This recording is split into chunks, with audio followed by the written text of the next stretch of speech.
Dhyan ശ്രീനിവാസിന്റെ secret എന്നുള്ള പടം എസ്.എൻ. സ്വാമി തിരക്കഥ ചെയ്ത് സംവിധാനം ചെയ്ത പടം.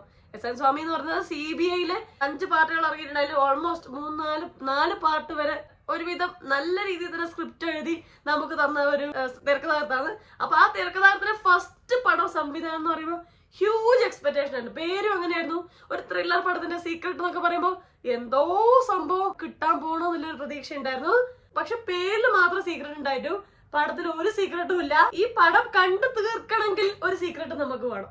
കാരണം അതിനൊരു കാരണമാണ് ഈ പടം തിയേറ്ററിൽ ആ സിനിമ തീർന്നവരവിടെ ഇരിക്കാൻ. അതായിരിക്കും ചിലപ്പം ഈ സീക്രട്ട് എന്നുള്ള സിനിമ കൊണ്ട് ആക്ച്വലി ഈ സംവിധായകനും തിരക്കഥാകൃത്ത് ഉദ്ദേശിച്ചെന്ന് തോന്നുന്നു. സിങ്ക്രോണസിറ്റി, അതുപോലെ തന്നെ ആസ്ട്രോളജി, നാഡീശാസ്ത്രം, അങ്ങനെ ഒരുപാട് സംഭവങ്ങളുമായിട്ട് ഇൻഡ്യൂഷൻ കാര്യങ്ങളായിട്ട് ഇതൊക്കെ ബന്ധപ്പെടുത്തിയ ഒരു സിനിമയത്.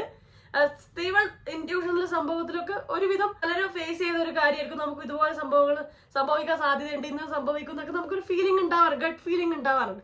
ആ ഒരു സംഭവത്തിനെ വളരെ നല്ല രീതിയിൽ എടുക്കുന്നതിന് പകരം ഭയങ്കര പഴഞ്ചനായ കൺസെപ്റ്റും കാര്യങ്ങളും അവതരണവും വെച്ച് വളരെ മോശമായിട്ട് നമ്മളെ മുന്നിൽ പ്രസന്റ് ചെയ്തിട്ടുണ്ട്. ഈ പടം ഇത്രയും ദുരന്തമാക്കാൻ സഹായിച്ച ഏറ്റവും പ്രധാനപ്പെട്ട കാര്യം എസ്.എൻ. സ്വാമിയുടെ തിരക്കഥ തന്നെയാണ്, സംവിധാനം.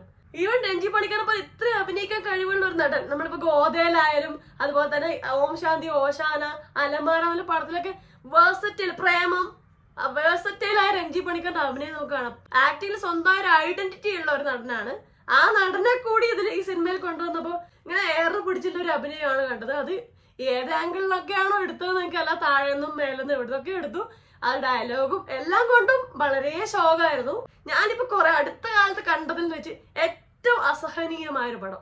ഇവൻ ഗർറും കുറെ പേര് ഇഷ്ടപ്പെട്ടില്ല, അസഹനീയമാണ്, ബുദ്ധിമുട്ടുണ്ടെന്നൊക്കെ പറഞ്ഞു. പക്ഷെ എങ്കിലും എനിക്കതും ഇതിലും ബെറ്റർ ആയിട്ട് കണ്ടിരിക്കാമായിരുന്നു. സിനിമക്ക് കയറി വെറും 5 മിനിറ്റിനുള്ളിൽ പടം വെറുപ്പിക്കാൻ തുടങ്ങി. ഒരു പാട്ടിലൂടെയാണ് തുടങ്ങുന്നത്. ആ പാട്ടന്നെ കേട്ടിരിക്കാൻ വയ്യ, അതിന്റെ സീനും കാര്യങ്ങളും വയ്യോ. ഈ പടത്തിന്റെ സ്ക്രീനിൽ നിന്ന് ഇറങ്ങിയിട്ട് വേറെ ഏതെങ്കിലും പടത്തിന്റെ സ്ക്രീനിൽ കയറി ഇരുന്നാലോ എന്ന് വരെ തോന്നിയിട്ടുണ്ടായിരുന്നു. സിനിമ തുടങ്ങിയ പാടുന്ന പാട്ടാണ്. സിനിമ തുടങ്ങിയ ഒരു അരമണിക്കൂറിനുള്ള 3 പാട്ടാരുണ്ട്. എന്നാൽ ഈ പാട്ട് കേൾക്കാൻ രസമില്ല. അത് വേണ്ടാത്തൊരു സ്ഥലത്താണ് ഓരോന്തെങ്കിലും കുത്തി അടച്ചോണ്ടിരിക്കുന്നത് വെറുതെ. പിന്നെ ഈ പാട്ട് വെച്ചാൽ ഭയങ്കര ലൗഡാണ്. എന്ന് വെച്ചാൽ എന്താ ഒരു മിക്സ് ആവാത്ത ഫീലിംഗ് ഉണ്ട്. ഇതിന് JXP ജോയാണ് എന്റെ മ്യൂസിക് ഡയറക്ടർ. അതായത് രണം എന്നുള്ള സിനിമയിലെ പാട്ടൊക്കെ ചെയ്ത ആളാണ്. അതുപോലെ തന്നെ ഇഷ്ക് എന്നുള്ള സിനിമയിലൊക്കെ അടിപൊളി പാട്ട് ചെയ്ത പുള്ളിക്കാരന് ഇതെന്താ പറ്റിയെന്ന് അറിയില്ല. ഇതിൽ പാട്ടൊക്കെ ഓവർ വോളിയായിട്ട് ഡിസ്റ്റർബൻസ് പോലെയായിരുന്നു സത്യം പറഞ്ഞാൽ. ബാക്ക്ഗ്രൗണ്ട് മ്യൂസിക്കും പാട്ടെല്ലാം ഉണ്ടായത്. പിന്നീട് എടുത്തു പറയുന്നത് ധ്യാനിന്റെ അഭിനയമാണ്. ധ്യാൻ എന്ന് പറയുന്നത് നമുക്ക് ഇന്റർവ്യൂലൊക്കെ കാണുമ്പോൾ നമുക്കൊരു എനർജി വരലുണ്ട്, ഒരു എനർജി കമ്മ്യൂണിക്കേറ്റ് ആവും. ഇന്റർവ്യൂവിന് ആ ഒരു സമയത്ത് നമ്മളങ്ങ് ടോട്ടലി ഫോർഗറ്റ് ചെയ്ത് ക്യാരി ഓവർ ചെയ്യാൻ അത്ര കഴിവുള്ള ഒരു നടനാണ് ധ്യാൻ. സോറി, അത്ര കഴിവുള്ള നടനല്ല, അത്ര കഴിവുള്ള ഒരു വാക്ചാതുര്യമുള്ള, നമ്മളെ എൻഗേജ് ചെയ്ത് എന്റർടൈൻ ചെയ്യിക്കാൻ കഴിവുള്ള ഒരു വ്യക്തിയാണ് ധ്യാൻ. ഇപ്പൊ ഞാൻ ഇതുവരെ കണ്ട ധ്യാന്റെ സിനിമയിൽ ഏറ്റവും മോശമായിട്ടുള്ള അഭിനയം. എന്തുകൊണ്ടാണ് ഇങ്ങനെ ഒരു സ്റ്റേജിൽ നമ്മൾ ഒരു നാടകം കളിക്കുന്ന പോലെ അഭിനയിച്ചെന്ന് അറിയില്ല. അതാ ഞാൻ പറഞ്ഞേ.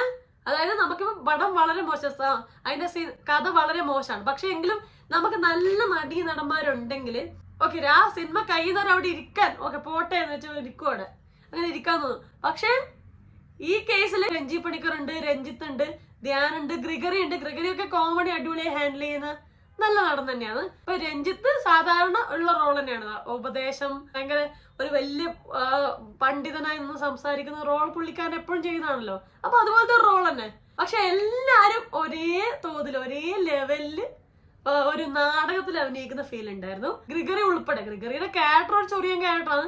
ഗ്രിഗറിയാണ് സിനിമയിൽ തുടക്കം മുതലേ പ്രശ്നം ഉണ്ടാക്കുന്നതാണ്. ഒരു പ്രശ്നമില്ലാതെ പോകുന്ന എടുക്കുന്നത്, വെറുതെ വിളിച്ചു കൊണ്ടുപോയി പ്രശ്നം ഉണ്ടാക്കുന്ന ആളാണ് ഗ്രിഗറി. അപർണദാസ് അഭിനയിക്കുന്നുണ്ട്. അപർണദാസ് കുഴപ്പമില്ല, ഇങ്ങനെ അവിടെ ഇവിടെയൊക്കെ ആയിട്ട് നിൽക്കുന്നു. പ്രത്യേകിച്ച് ഭയങ്കര സംഭവമായി ചെയ്യാനൊന്നുമില്ല. പിന്നെ ഇതിലൊരു നായികയുണ്ട്, ആർദ്ര പറഞ്ഞിട്ട്. ആർദ്ര എന്ന് തോന്നുന്നു, ഇന്റർവ്യൂലെല്ലാം കേട്ട പേരാണ്.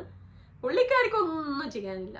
ആദ്യം മുതലേ ലോ ആയിട്ടാണ് തുടങ്ങുന്നത്, എവിടെയും ഹൈ ആവുന്നില്ല. ക്ലൈമാക്സിന്റെ അടുത്ത് 1-2 സീനുകളിലോ അല്ലെങ്കിൽ സെക്കൻഡ് ഹാഫിൽ കുറച്ച് 1-2 സീനുകളിലാണ് പുള്ളിക്കാരി എന്തെങ്കിലും അഭിനയിക്കുന്നതായിട്ട് എനിക്ക് തോന്നിയത്. അതുവരെ നമ്മളിങ്ങനെ ചെറിയ കുഞ്ഞുള്ള സ്റ്റേജിൽ കയറ്റി നിർത്തൂല, ആ ഒരു ഫീലിംഗ് ഉണ്ടായത്. പിന്നെ കൈലാഷിൽ നടന്ന് അഭിനയിക്കുന്നുണ്ട്. അതായത് വർഷങ്ങൾക്ക് ശേഷത്തില് മ്യൂസിക് ഡയറക്ടറായ പുള്ളിക്കാരനിൽ അഭിനയിക്കുന്നുണ്ട്. പ്രത്യേകിച്ച് ഒന്നും ചെയ്യാനില്ല. അതാണ്, ആർക്കൊന്നും ചെയ്യാനില്ല ഈ പടത്തില്. കുറച്ച് അഭിനയിക്കുന്ന ആൾക്കാർ ഇതിൽ ഉണ്ടായിരുന്നു. വേണമെങ്കിൽ അത് വെച്ചിട്ട് പിടിച്ചു നിൽക്കാൻ പറ്റുന്ന ഒരു സ്പേസ് ഉണ്ടായിരുന്നു. പക്ഷെ വളരെ വീക്കായ ഒരു ഡയറക്ഷൻ ആയിട്ടാണ് എനിക്ക് പറയാനുള്ളത്. ഒരു പുതിയ സംവിധായകൻ ഇൻഡസ്ട്രിയിലോട്ട് വരുമ്പോൾ അവരെ ഇല്ലാണ്ടാക്കണം യാതൊരു ആഗ്രഹം എനിക്കില്ല. അങ്ങനെ ഇതിനെ കുറിച്ച് മോശം അഭിപ്രായം പറയുന്നതിൽ സത്യം പറഞ്ഞ വിഷമമുണ്ട്. പക്ഷെ സത്യം പറയാൻ സഹിക്കാൻ പറ്റുന്നുണ്ടായിരുന്നില്ല. അപ്പൊ അത്രയേ ഉള്ളൂ. നിങ്ങൾ എന്റെ അഭിപ്രായത്തോട് യോജിക്കുന്നുണ്ടോ? നിങ്ങൾക്ക് എന്തൊക്കെയാണ് ഈ സിനിമയെ കുറിച്ച് അഭിപ്രായങ്ങൾ? ഇഷ്ടപ്പെട്ടോ ഇഷ്ടപ്പെട്ടില്ലേ? ധ്യാനം എങ്ങനെയുണ്ട് സിനിമ മൊത്തത്തില്? എല്ലാം താഴെ കമന്റ് ചെയ്യണേ, നിർബന്ധമായി കമന്റ് ചെയ്യണം. അപ്പൊ അത്രയേ ഉള്ളൂ. റിവ്യൂ ഇഷ്ടപ്പെടാൻ ലൈക്ക് ചെയ്യുക, സബ്സ്ക്രൈബ് ചെയ്ത് സപ്പോർട്ട് ചെയ്യുക, ഷെയർ ചെയ്യുക, കമന്റ് ചെയ്യുക. അപ്പൊ പറഞ്ഞ പോലെ എല്ലാവരും ഹാപ്പി ആയിട്ടിരിക്കാൻ പറ്റും. റിവ്യൂ, റിയാക്ഷനോ, സോഷ്യൽ ഇഷ്യൂ നെക്സ്റ്റ് ടൈം കാണാം. അതുവരെ ബൈ ബൈ.